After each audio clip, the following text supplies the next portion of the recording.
A1 Telugu first news ముందుగా headlines చూద్దాం. తెలంగాణ భవిష్యత్తు మార్చే కొత్త పార్టీపై కవిత ప్రకటన. ఈ నెల 25న కొత్త రాజకీయ శక్తి రానుందని కవిత వెల్లడి. ప్రశ్నిస్తాం, పోరాడతాం నినాదంతో ముందుకు కవిత. తెలంగాణ రాజకీయాల్లో కొత్త సమీకరణాలకు నాంది.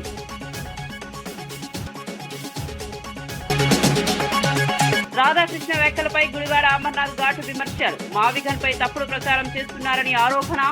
మీడియా బాధ్యతగా వ్యవహరించాలని అమర్నాథ్ సూచన. వ్యాఖ్యలు వెనక్కి తీసుకోవాలని డిమాండ్.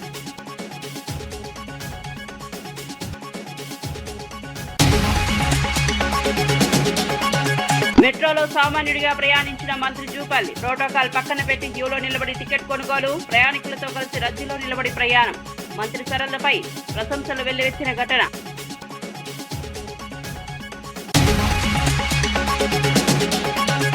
తాడేపల్లిలో వైఎస్ జగన్ కీలక సమావేశం. పార్టీ భవిష్యత్ కార్యాచరణపై నాయకులతో చర్చలు. కార్యకర్తల ప్రజల్లోకి వెళ్లాలని పిలుపు. పార్టీ బలోపేతంపై ప్రత్యేక దృష్టి పెట్టాలని సూచన.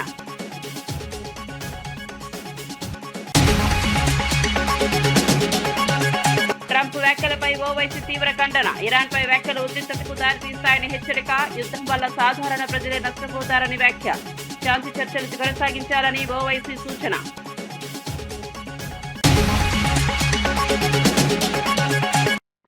ఇక వార్త వివరాల్లోకి వెళ్తే తెలంగాణ జాగృతి అధ్యక్షురాలు కల్వకుంట్ల కవిత కీలక రాజకీయ ప్రకటన చేశారు.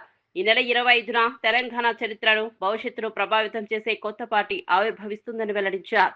ప్రశ్నిస్తాం, పోరాడతాం, పరిష్కరిస్తాం అనే నినాదంతో ముందుకు వస్తామని స్పష్టం చేశారు. ప్రజల సమస్యలపై నేరుగా పోరాటం చేస్తామని చెప్పారు. రాష్ట్రంలో జరుగుతున్న పరిణామాల నేపథ్యంలో కొత్త రాజకీయ ప్రత్యామ్నాయం అవసరమని భావిస్తున్నట్లు సంకేతాలిచ్చారు. ఈ ప్రకటనతో తెలంగాణ రాజకీయాల్లో ఆసక్తికర చర్చ మొదలైంది. కొత్త పార్టీతో రాజకీయ సమీకరణాలు మారే అవకాశం ఉందని విశ్లేషకులు భావిస్తున్నారు. కవిత నిర్ణయం భవిష్యత్ రాజకీయాల్లో కీలక మలుపు కావచ్చని అంచనా వేస్తున్నారు. ఆనాడు వచ్చేటటువంటి మన పార్టీ మొత్తం తెలంగాణ భవిష్యత్తును తీర్చిదిద్దుతుంది. ఒక కొత్త తరహా రాజకీయం ఎట్లుండాలి, ప్రజల పక్షాన నిలబడి త్యాగాలు చేసేటటువంటి రాజకీయ నాయకులు ఎట్లుండాలో చూపించేటటువంటి పార్టీగా ఉంటుంది. ప్రతి పార్టీ కూడా ఆషామాషాగా రావడం, పోవడం, ఎగ్జిబిషన్లకు వచ్చినట్టు ప్రజల దగ్గరకు వచ్చి ఫోటోలు దిగి వాట్సాప్ లో పెట్టుకొని వెళ్ళిపోవడం, అంతే తప్పితే చిత్తశుద్ధితో నిలబడి పోరాటం చేస్తున్న వాళ్ళు లేరు. అందుకే జాగృతి ఒకటే మాట చెప్తున్నది, మేము ప్రశ్నిస్తాం, మొదలు అన్యాయం జరిగితే ప్రశ్నిస్తాం, నెక్స్ట్ పోరాడతాం, ఆఖరికి పరిష్కరిస్తాం. ప్రశ్నిస్తాం, పోరాడతాం, పరిష్కరిస్తాం. వేరే వాళ్ళలాగా సూపు కట్నం కింద పోయొచ్చుడు కాదు. ప్రశ్నిస్తాం, పోరాడతాం, పరిష్కరిస్తాం. మరి అదొకటే. అమరావతి చట్టబద్ధత అంశంపై వైసీపీ ఎంపీ అవినాష్ రెడ్డి సంచలన వ్యాఖ్యలు చేశారు. చిన్న మార్పులు చేసి సంబరాలు జరుపుకోవడం ఎందుకని ప్రశ్నించారు. పునర్విభజన చట్టంలోని కీలక అంశాలపై ఎందుకు మాట్లాడడం లేదని విమర్శించారు. అమరావతిని రాజధానిగా చేయడం వల్ల రాష్ట్రానికి ప్రయోజనం కలగలేదని అన్నారు. మావిగన్ ప్రణాళికతోనే రాష్ట్ర భవిష్యత్ సాధ్యమని స్పష్టం చేశారు. ప్రజలకు పూర్తి సమాచారం ఇవ్వకుండా రాజకీయ ప్రయోజనాల కోసం ప్రచారం జరుగుతోందని ఆరోపించారు. సెక్షన్ 5(1) లో 10 సంవత్సరాల పాటు హైదరాబాద్ మనకు క్యాపిటల్, కామన్ క్యాపిటల్ గా ఉంటుందని చెప్పారు. సెక్షన్ 5(2) లో 10 సంవత్సరాల తర్వాత ఆంధ్ర రాష్ట్రానికి ఇట్స్ ఓన్ క్యాపిటల్ ఉంటుంది అని చెప్పినారు. ఇది చట్టం 2013లో చెప్పింది. దీంట్లో ఇట్స్ ఓన్ క్యాపిటల్ అనే దాని పక్కన 2 అక్షరాలు రాపించినారు, అట్ అమరావతి అని. దానికి ఈ లోకేష్, చంద్రబాబు నాయుడు గారు ఎంత బిల్డప్ ఇస్తారంటే 2 అక్షరాలే. నేషనల్ హైవే ఉంది, ఒక పెద్ద ఇంటర్నేషనల్ ఎయిర్పోర్ట్ ఉంది, సీ పోర్ట్ ఉంది.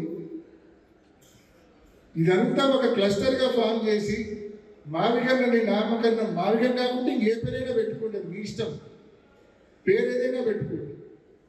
ఒక క్లస్టర్గా ఫామ్ చేసి మనం 2 లక్షల కోట్ల అవసరం, 20,000 కోట్ల రూపాయలు పెడితే చాలు. మొత్తం కావాల్సిన ఇన్ఫ్రాస్ట్రక్చర్ అంతా మనం క్రియేట్ చేయొచ్చు. 10% ఖర్చుతో మనం ఇన్ఫ్రాస్ట్రక్చర్ క్రియేట్ చేయొచ్చు. ఒక పెద్ద క్యాపిటల్గా మనం ప్రొజెక్ట్ చేసుకోవచ్చు. బయట నుంచి భారీగా పెట్టుబడులు కూడా ప్రైవేట్ నుంచి మనం తీసుకొని రావచ్చు. హైదరాబాద్ నాంపల్లి మానవ హక్కుల కమిషన్ కార్యాలయం ఎదుట మహిళ ఆత్మహత్యాయత్నం కలకలం రేపింది. కవాడిగూడ ప్రాంతంలో పనిచేస్తున్న శ్రావణి అనే మహిళపై దొంగతనం ఆరోపణల నేపథ్యంలో పోలీసులు విచక్షణ రహితంగా కొట్టారని ఆరోపించారు. పోలీస్ స్టేషన్ కు తీసుకెళ్లి హింసించారని, అపార్ట్మెంట్ లో తన ఫోటోలు అతికించారని చెప్పారు. అవమానాన్ని తట్టుకోలేక ఆత్మహత్య యత్నానికి పాల్పడ్డానని వెల్లడించారు. ఈ ఘటనపై స్పందించిన మానవ హక్కుల కమిషన్ చైర్మన్ జస్టిస్ షమీం ఆఖత్ పూర్తి నివేదిక ఇవ్వాలని పోలీసులకు ఆదేశించారు. బాధితురాలికి న్యాయం చేయాలని సూచించారు అని చెప్పింది సార్. నేను ఆడికి పోయినా, మళ్ళీ వాళ్ళకి ఫోన్ చేసి శ్రీవాణి నువ్వు అక్కడికి ఎందుకు పోయినావు, నేను ఫోన్ చేసినా కదా నువ్వు వీడికి రా అని చెప్పి సార్ ఫోన్ చేసింది సార్. నేను ఆడికి పోయిన తర్వాతకి సార్ నేను తీయలేదు సార్ అన్న సార్. మళ్ళీ రెండోసారి పిలిచిరు, మూడోసారి పిలిచినాక ఇట్లా అట్లనే అన్న.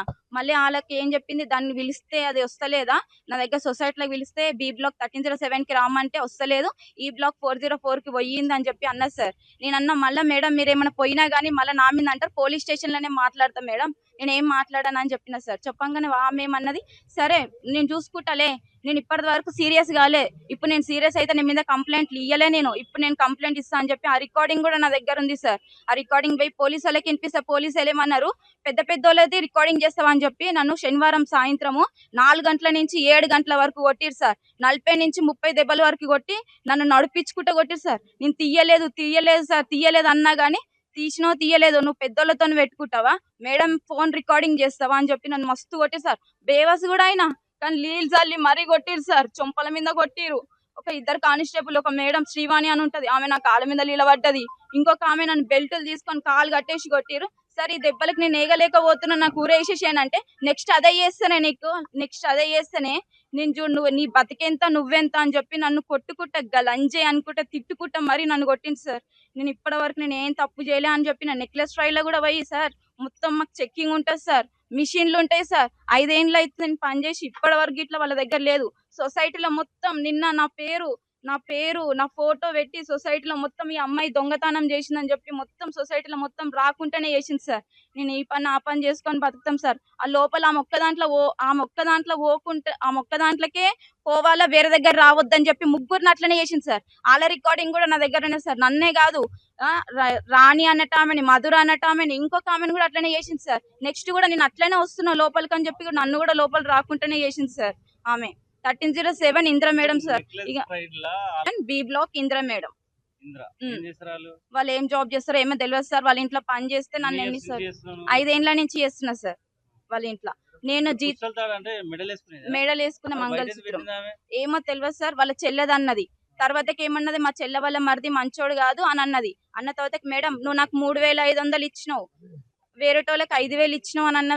జీతం విషయంలోనే కొట్లానే సార్, వేరేటోళ్ళకి 5000 ఇచ్చింది. ఏ కొత్త అమ్మాయి వస్తే వాళ్ళని పెట్టుకుంటది, వేరేటోళ్ళని తీసేస్తుంది సార్. ఆమె మాకు సొసైటీలో బుక్ ఉంటది, వాళ్ళు జీతం ఇచ్చింది కూడా మేము కింద సొసైటీలకు చెప్పాలి సార్. వాళ్ళకి చెప్పి మేము చెకింగ్ ఉంటది, వాళ్ళకి ఎంత జీతం ఇచ్చిందో మాకు పేపర్ మీద మెన్షన్ ఉంటది. మళ్ళీ తర్వాత శ్రీవాణికి ఇంత ఇచ్చిరా అంటది. మా దగ్గర పైసలు ఉన్నా గానీ వాళ్ళ దగ్గర పోయి చూపించి చెకింగ్ చేయించుకొని అవుట్ చేయించుకొని మేము బయటికి పోవాలి సార్. ఇప్పటిదాకా నా దాని లోపల దొంగ పేరే లేదు. ఈమె నా పేరు రాసి సొసైటీలో మొత్తం నా ఫోటో చూపించి ఈమె దొంగ మీ దగ్గర కూడా పోతే కూడా రాసేసేయండి అని చెప్పి వచ్చిన సార్. నాతో పాటు చాలా మంది కూడా పనిచేసేవాళ్ళు ఉన్నారు సార్. ఇప్పుడు నేను కిరోసిన్ పోసుకున్న స్థితికి వచ్చినంటే చాలా మంది కూడా అట్లనే అవ్వచ్చు కదా సార్. లేదు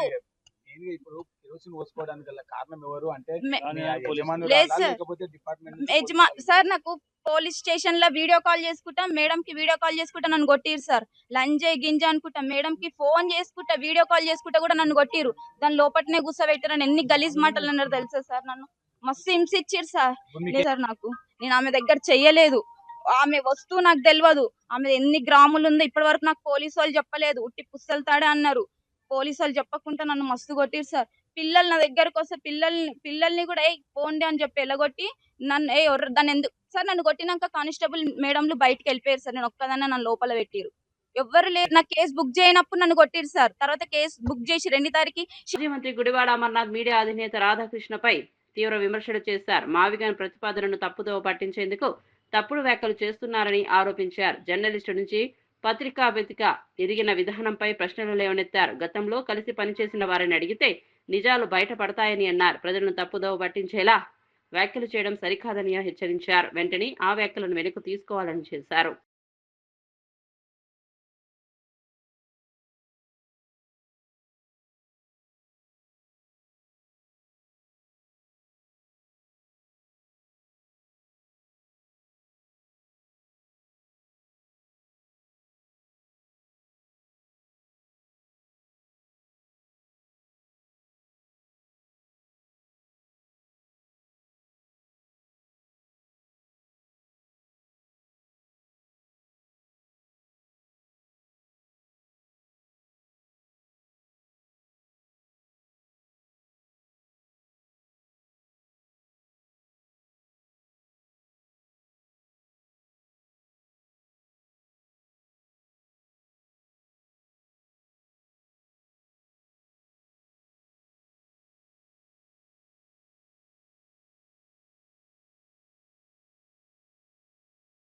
తాడేపల్లిలో వైసీపీ అధినేత వైఎస్ జగన్ పార్టీ నాయకులతో కీలక సమావేశం నిర్వహించారు. పశ్చిమ గోదావరి జిల్లా తాడేపల్లిగూడెం నియోజకవర్గానికి చెందిన మాజీ ప్రజాప్రతినిధులు, నాయకులు, కార్యకర్తలు ఈ సమావేశానికి హాజరయ్యారు. పార్టీ పరిస్థితులు, భవిష్యత్ కార్యాచరణపై చర్చలు జరిగాయి. స్థానిక సమస్యలు, రాజకీయ పరిస్థితిపై నాయకుల అభిప్రాయాలను తెలుసుకున్నారు. పార్టీ బలోపేతంపై దృష్టి పెట్టాలని సూచించారు. కార్యకర్తలు ప్రజల్లోకి వెళ్లి పార్టీ విధానాలను వివరించాలని పిలుపునిచ్చారు. రాబోయే రాజకీయ పరిస్థితులను దృష్టిలో ఉంచుకుని వ్యూహాలు సిద్ధం చేయాలని సూచించారు. నేను ఇదే రాధాకృష్ణకి చెప్తా ఉండా, నువ్వు అన్న మాటలు రేపు పొద్దున మా ప్రభుత్వం వచ్చినాక నిన్ను తిప్పని స్టేషన్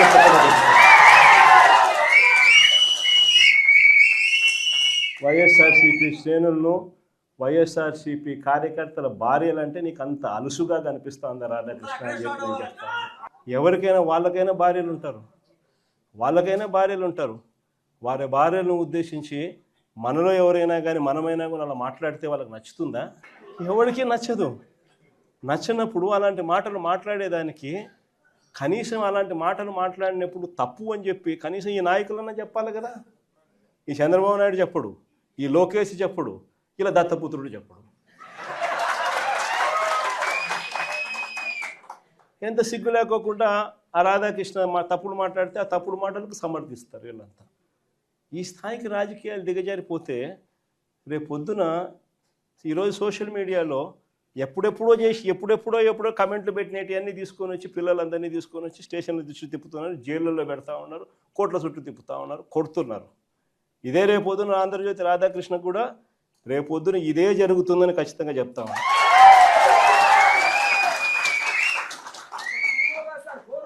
అసలు పశ్చిమాసియా ఉద్రిక్తతల మధ్య ఇరాన్ కీలక నిర్ణయం తీసుకుంది. ప్రపంచ ముడి చమురు రవాణాలో కీలకమైన హర్ముజ్ జలసంధి గుండా వెళ్లే నౌకలపై భారీ టోల్స్ ట్యాక్స్ వసూలు చేస్తున్నారని ప్రకటించింది. ఈ మార్గం ద్వారా ప్రపంచ చమురు సరఫరాలో 20 నుంచి 30% వరకు రవాణా జరుగుతోంది.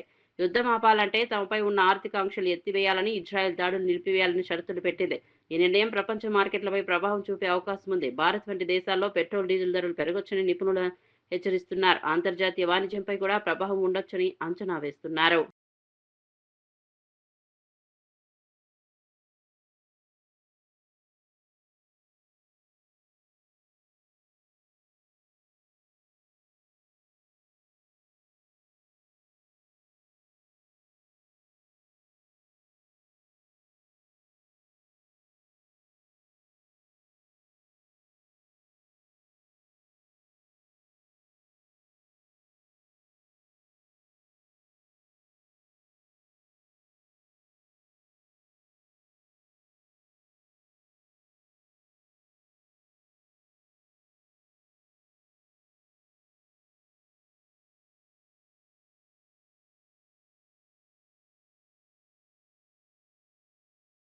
స్టార్ అల్లు అర్జున్ పుట్టినరోజు సందర్భంగా హైదరాబాద్ లో అభిమానులు ఘనంగా వేడుకలు నిర్వహించారు. ఆర్టీసీ క్రాస్ రోడ్ లోని సంధ్యా థియేటర్ వద్ద భారీగా అభిమానులు చేరుకున్నారు. పెద్ద కేక్ కట్ చేసి తమ అభిమానాన్ని చాటుకున్నారు. బన్నీ బర్త్డే స్పెషల్ గా రేసుగుర్రం సినిమాను ప్రదర్శించగా అభిమానులు భారీగా హాజరయ్యారు. థియేటర్ వద్ద పండుగ వాతావరణం నెలకొంది.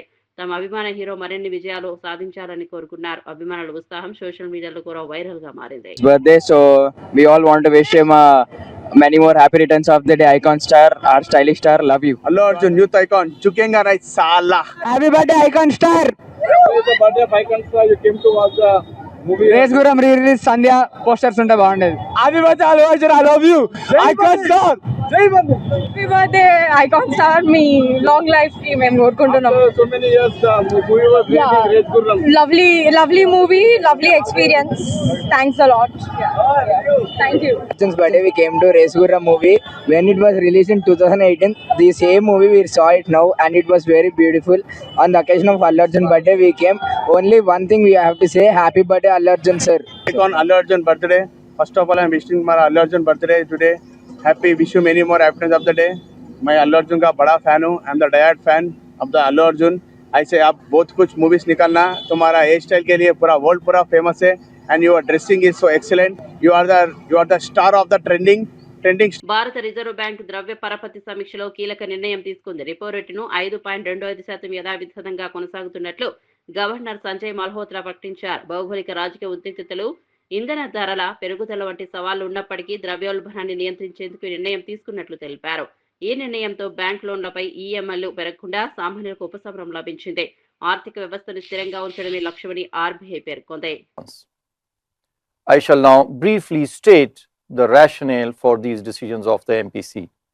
The MPC noted that since the last policy meeting, geopolitical uncertainties have heightened significantly. Headline inflation remains contained and below the target. However, upside risks to the inflation outlook driven by increased energy prices, pressures and probable weather disturbances affecting food prices have increased. Core inflation pressures remain muted, although supply chain dislocations and the risk of second round effects render the future inflation trajectory uncertain. The MPC further noted that high frequency indicators till February of this year suggest the continuation of strong momentum in economic activity. Growth impulses continue to be supported by robust private consumption and investment demand. However, the West Asia conflict is likely to impede this growth. Higher input costs associated with increase in energy prices and international freight and insurance costs, along with supply chain disruptions that could constrain availability of key inputs for downstream sectors, would impair growth. Telangana మంత్రి జూపల్లి కృష్ణారావు సాధారణ ప్రయాణికుల్లా మెట్రోలో ప్రయాణించి ఆకట్టుకున్నారు. Erram Manzil station నుంచి మియాపూర్ వరకు ప్రయాణించిన ఆయన స్వయంగా క్యూలో నిలబడి టికెట్ కొనుగోలు చేశారు. ఎలాంటి ప్రోటోకాల్ లేకుండా సాధారణంగా ప్రయాణించడం ప్రజల్లో చర్చనీయాంశమైంది. రద్దీ మధ్య ప్రయాణికులతో కలిసి నిలబడి ప్రయాణించారు. మెట్రో సౌకర్యాలపై ప్రయాణికులను అడిగి తెలుసుకున్నారు. సమయాన్ని ఆదా చేసేందుకు మెట్రో ఉత్తమ మార్గం అని పేర్కొన్నారు. ఈ ఘటనతో మంత్రి సరళతపై ప్రశంసలు వెల్లువెత్తుతున్నాయి.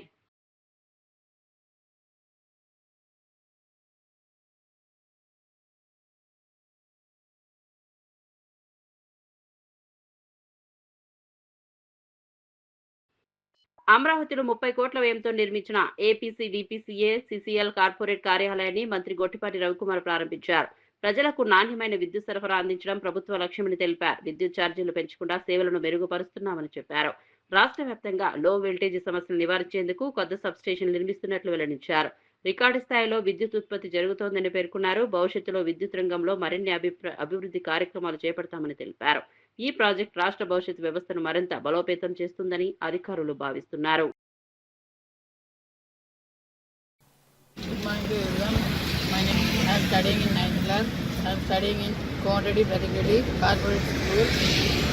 It's have a not a government school. It looks like a corporate school. It's have a lift. The teachers are good well. The teachers telling classes is so focused. Have a games and sports and dining hall available anything in the corporate school. It's not looking like a corporate government school. It's have a corporate school. It's built a Contadi Pratikedi Foundation. Our MP was built it here. Thank you. Our teachers are very qualified teachers and our teachers are personal teachers focus on study and anything others in street of the school. Good morning to everyone. My name I am studying in 9th class. I am studying in Contadi Pratikedi Corporate School. It's have a not a government school. It looks like a corporate school. It's have a lift. The teachers are good well. The teachers telling classes is so focused. Have a games and sports and dining hall available anything in the corporate. Hyderabad ఎర్రగడ్డ ప్రభుత్వ మానసిక ఆసుపత్రిలో నూతన భవనం, medical students hostels ప్రారంభమయ్యాయి. రాష్ట్ర ఆరోగ్య శాఖ మంత్రి దామోదర రాజనరసింహ ఈ సదుపాయాలను ప్రారంభించారు. ఎమ్మెల్యే నవీన్ యాదవ్తో కలిసి ఆసుపత్రి విభాగాలను పరిశీలించారు. హాస్టల్ గదులు, dining hall, emergency ward, observation యూనిట్లను ఆయన తనిఖీ చేశారు. విద్యార్థుల సమస్యలు తెలుసుకుని అవసరమైన సూచనలు ఇచ్చారు. ఈ విస్తరణతో రోగులకు మెరుగైన వైద్య సేవలు అందనున్నాయి. వైద్య విద్యార్థులకు కూడా సౌకర్యాలు పెరిగాయి. ప్రభుత్వ ఆసుపత్రుల్లో సేవలను మరింత మెరుగుపరచడమే లక్ష్యమని మంత్రి తెలిపారు.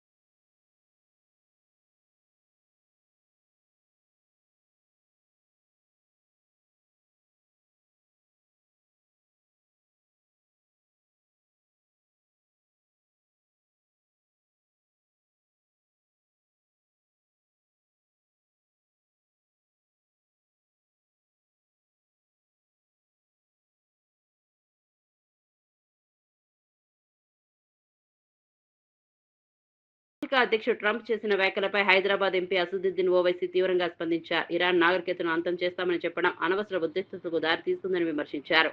కాల్పుల విరమణపై మాట్లాడడం మంచిదేనని, కానీ ఇప్పటికే జరిగిన నష్టానికి బాధ్యత ఎవరు తీసుకుంటారని ప్రశ్నించారు. అంతర్జాతీయ రాజకీయాలు ఇలాంటి వ్యాఖ్యలు ప్రమాదకరమని హెచ్చరించారు. శాంతి చర్చలు కొనసాగించాలని సూచించారు. యుద్ధం వల్ల సాధారణ ప్రజలే నష్టపోతారని తెలిపారు.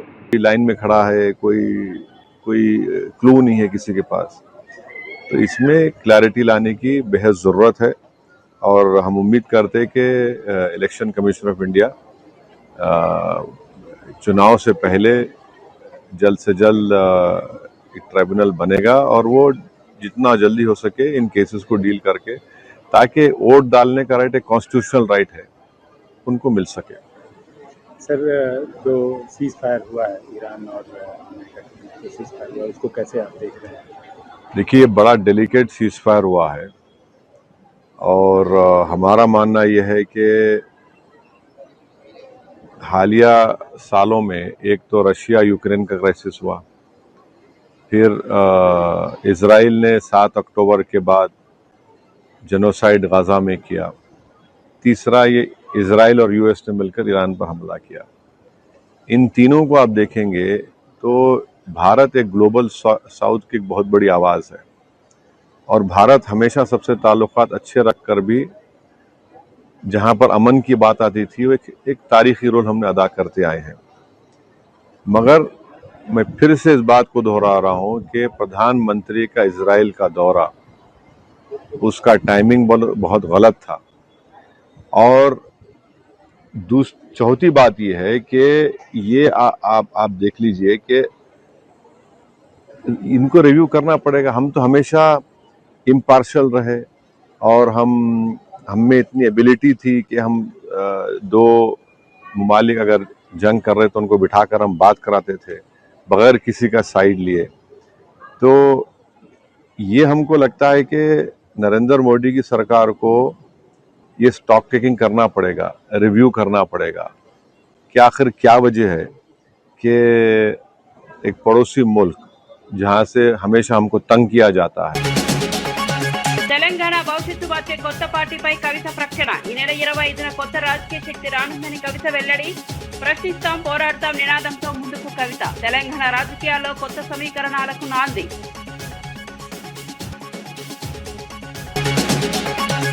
రాధాకృష్ణ వ్యాఖ్యలపై గుడివాడ అమర్నాథ్ ఘాటు విమర్శలు. మావిగన్పై తప్పుడు ప్రచారం చేస్తున్నారని ఆరోపణ.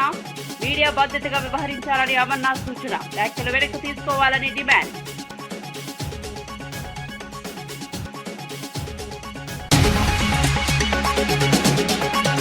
మెట్రోలో సామాన్యుడిగా ప్రయాణించిన మంత్రి జూపల్లి. ప్రోటోకాల్ పక్కన పెట్టి క్యూలో నిలబడి టికెట్ కొనుగోలు. ప్రయాణికులతో కలిసి రద్దీలో నిలబడి ప్రయాణం. మంత్రి సరళపై ప్రశంసలు వెల్లువెత్తిన ఘటన.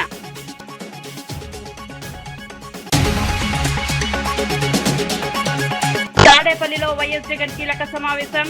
పార్టీ భవిష్యత్ కార్యాచరణపై నాయకులతో చర్చలు. కార్యకర్తల ప్రజల్లోకి వెళ్లాలని పిలుపు. పార్టీ బలోపేతంపై ప్రత్యేక దృష్టి పెట్టాలని సూచన.